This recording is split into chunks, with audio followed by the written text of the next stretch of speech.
Good evening. I am Aryan Mudgal and you're watching Iimc Amravati. A 10-day workshop on the basics of broadcast journalism is underway in the campus since April 17, 2023. Students of English journalism have embarked on an outdoor broadcasting adventure without the traditional support of OB vans. The students have showcased the spirit of determination and creativity which is essential in our ever-changing world. We present to you now some of the projects made by the students. Hello everyone, welcome to our show Sports Hours. News coming from the IPL match played between Royal Challenger Bangalore and Chennai Super Kings. The match went to wire but Dhoni Super Kings managed to win the game in the last over. Now we will move on to our on-field reporter Trisha for further updates. Trisha, as you are present in the stadium, please walk us through the atmosphere there in the Chinnaswamy Stadium. Well, Durgesh, the atmosphere here is surreal. CSK fans are radiating with joy. RCB fans are struggling to accept the defeat, as evident by the disappointment on their faces. Meanwhile, the CSK fans couldn't be happier. Yes, Trisha, the atmosphere was electrifying as well as energetic. Trisha, which fan base excites you more, Yellow Army or Red Army? From the looks of it, yellow is definitely shining here.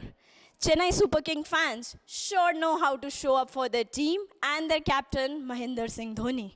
For a lot of them, the stadium is Dhoni's battle arena. Trisha, how are the RCB fans feeling after losing in such a close encounter? RCB fans are sure disappointed but are very appreciative for their team's efforts. They do intend to keep showing up for their team. In short, they remain loyal to a fault. Yes, Trisha, it was such a close encounter where Super Kings come out as a winner. Trisha, also please tell how CSK fans are celebrating the win over RCB. CSK fans are over the moon with the win. I can definitely hear screaming for the teammates and Captain Dhoni. It's a good day to be a CSK fan. So, CSK with their win have proven one more time that they are actual Super Kings of the IPL. Thank you for watching our show Sports Hour. Goodbye until we meet next time. नमस्कार, मैं रुचिका पारिक, आप देख रहे हैं IIMC news express. आज की खबर आ रही है जयपुर से। मोदी सरकार की एक महत्वाकांक्षी परियोजना वंदे भारत ट्रेन अभी देश में अलग अलग रूट पर दौड़ रही है। अभी कुल 10 ट्रेन देश भर में यात्रियों का सफ़र आसान कर रही है। इसी कड़ी में जयपुर से दिल्ली कैंट रवाना वंदे भारत ट्रेन को प्रधानमंत्री नरेंद्र मोदी द्वारा हरी झंडी दिखाई जाएगी। हमारे संवाददाता अमन जयपुर से हमारे साथ जुड़ रहे हैं। अमन, बताइए कि वहाँ लोगों में कितना उत्साह है, क्या प्रतिक्रिया है लोगों की? नमस्कार रुचिका, मैं अपने दर्शकों को बताना चाहता हूं कि जयपुर को आज पहली वंदे भारत ट्रेन की सौगात मिली है। जयपुर से लेकर दिल्ली कैंट तक चलने वाली वंदे भारत एक्सप्रेस को उसका स्वागत करने के लिए बहुत सारे यात्रीगण यहां पर हमारे साथ जुड़ चुके हैं। आप देख सकती हैं कि लोगों में काफ़ी उत्साह है। बस कुछ ही देर में हमारे प्रधानमंत्री नरेंद्र मोदी जी हरी झंडी दिखाकर वंदे भारत एक्सप्रेस को यहाँ से यानी कि जयपुर रेलवे स्टेशन से दिल्ली कैंट के लिए रवाना करने वाले हैं। ये वंदे भारत ट्रेन क्यों अलग और बेहतर है दूसरी ट्रेनों से? रुचिका, हम अपने दर्शकों को बता दें कि यह वंदे भारत एक्सप्रेस अन्य ट्रेनों से बिल्कुल अलग है। आपको जानकर यह खुशी होगी कि यह भारत की सबसे पहली तेज चलने वाली ट्रेन है। इसकी स्पीड की बात करें तो यह महज 52 सेकंड में ही 100 किलोमीटर तक की रफ्तार पकड़ लेने में सक्षम है और इस ट्रेन में वाईफाई, हॉटस्पॉट और एयर कंडीशन जैसी बहुत सारी सुविधाएं हैं, जिससे यात्रियों को बहुत ही ज़्यादा यात्रा करने में सुविधा होने वाली है। इस ट्रेन से यात्रियों के कितने समय की बचत होगी? रुचिका, हम अपने दर्शकों को बता दें कि अभी तक जो जयपुर से दिल्ली कैंट तक का सफर था वो 6 घंटे और 10 मिनट का था, लेकिन वंदे भारत एक्सप्रेस के चलने के बाद से यह सफर मात्र 3 घंटे 25 मिनट का हो जाएगा। अभी तक जयपुर से और दिल्ली कैंट तक महज 28 ट्रेनें चलती थी और यह वंदे भारत एक्सप्रेस सबसे ज़्यादा तेज चलने वाली ट्रेन है जो जयपुर से लेकर दिल्ली कैंट तक का रास्ता यात्रियों के लिए बहुत आसान बना देगी। धन्यवाद अमन। आशा करते हैं कि ये ट्रेन यात्रियों के समय को बचाएगी। बाकी की ताज़ा खबरों के लिए बने रहें IIMC news express. Good afternoon, welcome to IPL News. I am Jaya Davar and I am thrilled to bring you all the action from the Chinnaswamy Stadium. Chennai Super King beat Royal Challengers Bangalore by 8 runs. Glenn Maxwell made a blistering 76 while Du Plessis made 62 as the pair struck boundaries for fun while stitching a century stand in chase of 227 runs. This was the biggest chase in the history of IPL and RCB did an incredible job, though they fell short by 8 runs. Now, let's go to our reporter Saurabh Kumar, who is live from Chennaswamy Stadium. Hello Saurabh, can you hear me? Yes, Jaya, I can hear you well. So Saurabh, as we saw, it was truly a run fest as Royal Challengers Bangalore and Chennai Super Kings crossed path. How many boundaries were made during the match? Exactly, Jaya, it was a scoring match and the victorious team CSK hit 17 sixes and 12 fours. On the other hand, RCB hit 16 sixes and 12 fours. A total of 33 sixes and 24 fours were hit by both the teams in the whole match.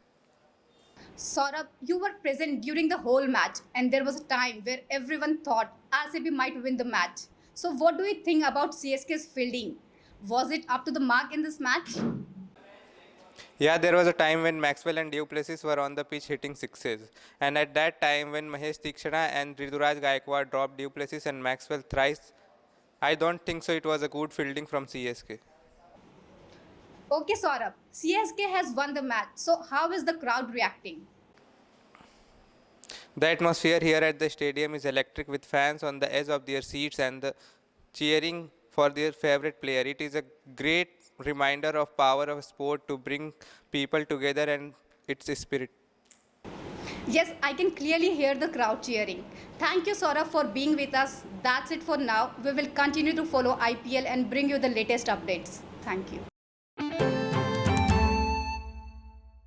Good morning. This is Rohit, and you are watching World Affairs, your daily show. Today, the news is from Finland. Finland has become NATO's 31st member. The alliance headquarters in Brussels has seen a day of ceremony and emotion. Finland's president describes the occasion as historic, and NATO Secretary General said the expansion shows that Russia's attempts to weaken the alliance have backfired. The Finnish president Sauli Niinisto marked the event by stating that the era of military non-alignment in our history has come to an end. The Kremlin spokesperson Dmitry Peskov responded to Finland joining NATO with naturally this forces us to take countermeasures to ensure our own tactical and strategic securities, describing NATO's enlargement as a violation of our security and national interest. For more updates, let's talk to our correspondent Priyesh, who is in Brussels right now.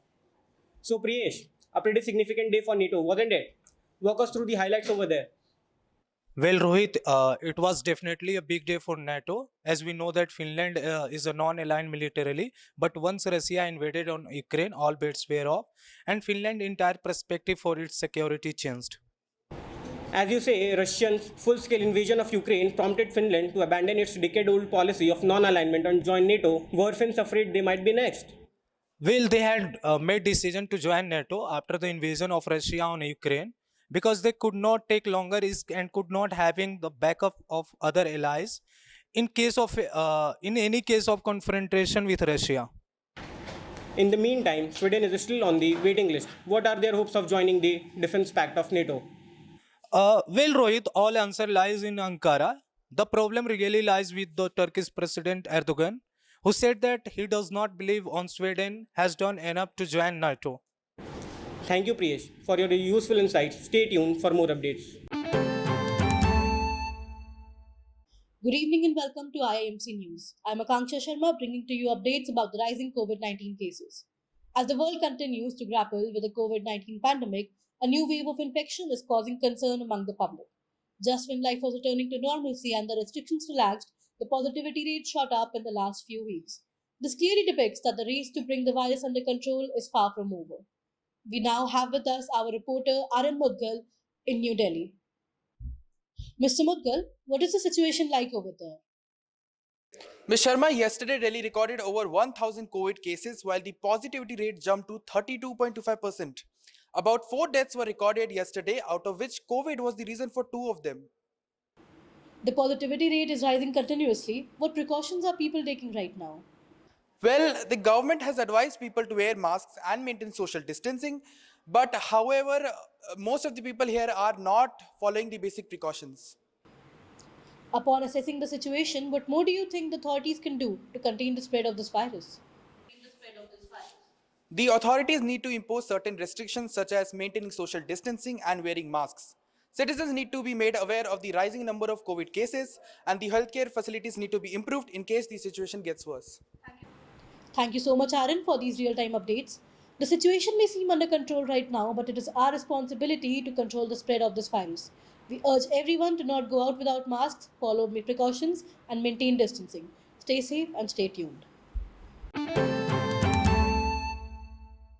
Good afternoon. My name is Harsh, and you are watching the Iimc News Bridge. Breaking news from Amaravati as the region battles a scorching heat wave with no signs of relief in sight. Residents are struggling to cope with the blistering heat as authorities issue warning and urge caution. We'll try to talk with the residents living there about how they are coping with this situation. For that, our correspondent Swadhin Patel has joined us from the ground. Swadhin, can you hear me? Yes, sir, I can hear you. What's the weather like there? It's around 40-degree here and it's in the mid-April, so it's very hot here. And we all know that government has already declared warning to several districts. So I am here in Iimc Amravati and we have two students here and we'll try to understand what are the problems they are facing here. So I want to ask you that what are the problems you are facing due to this lack of underground water? To be honest, it is already so much heat here, and up to that, adding up to the shortage in water, we are facing a lot of problems. And yesterday I heard that there was some underground pipe leakage, and which caused a lot of problem to the natives here. And yes, there are a lot of problems because of it. What are the health problems you are facing due to this?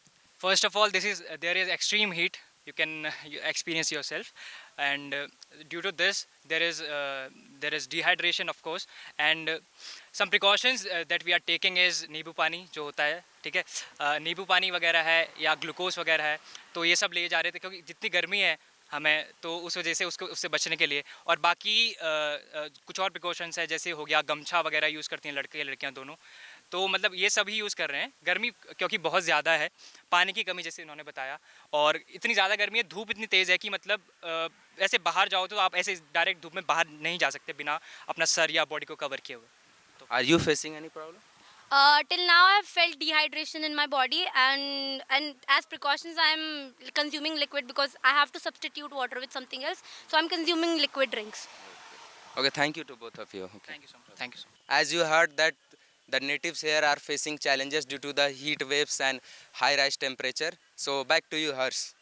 As you heard from our correspondent Swadhin and from the students about difficulties they are facing, the meteorological department has predicted that the temperature is going to rise in upcoming months. We are taking a short breather here. Stay tuned for more updates. नमस्कार, मैं आशीष वर्मा। आप सभी का स्वागत है IIMC news में। चलिए बढ़ते हैं आज की खास खबर की ओर। मध्य प्रदेश विधानसभा सत्र का शीतकालीन सत्र समाप्त हो गया है। सत्र में नेता प्रतिपक्ष गोविंद सिंह ने अविश्वास प्रस्ताव रखा था, लेकिन प्रदेश कांग्रेस अध्यक्ष व पूर्व CM कमलनाथ ही सदन में शामिल नहीं हुए। इस पर गृह मंत्री नरोत्तम मिश्रा ने कमलनाथ पर निशाना साधा है। मामले की विस्तृत जानकारी के लिए हमारे साथ जुड़ी है हमारी संवाददाता अंजलि सिंह। चलिए रुक करते हैं उनकी ओर। जी आशीष, मैं आपको सुन पा रही हूँ। मध्य प्रदेश विधानसभा में कांग्रेस के द्वारा लाए गए अविश्वास प्रस्ताव के बाद दोनों पार्टियां सदन में एक दूसरे पर उग्र नजर आ रही हैं। दोनों एक दूसरे के ऊपर कटाक्ष मारने से नहीं चूक रही हैं। हमलों का दौर जारी है। आरोप प्रत्यारोप का दौर विधानसभा सत्र के दौरान जारी है। अब देखना यह है कि ये अविश्वास प्रस्ताव क्या रूप लेगा। जी अंजलि, हमें बताइए कि कमलनाथ के बयान को नरोत्तम मिश्रा ने बकवास बताया है।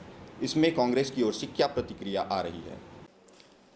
गृह मंत्री के इस बयान पर कांग्रेस हमलावर हो चुकी है। कांग्रेस की माने तो कमलनाथ का कार्यक्रम पहले से ही निर्धारित था।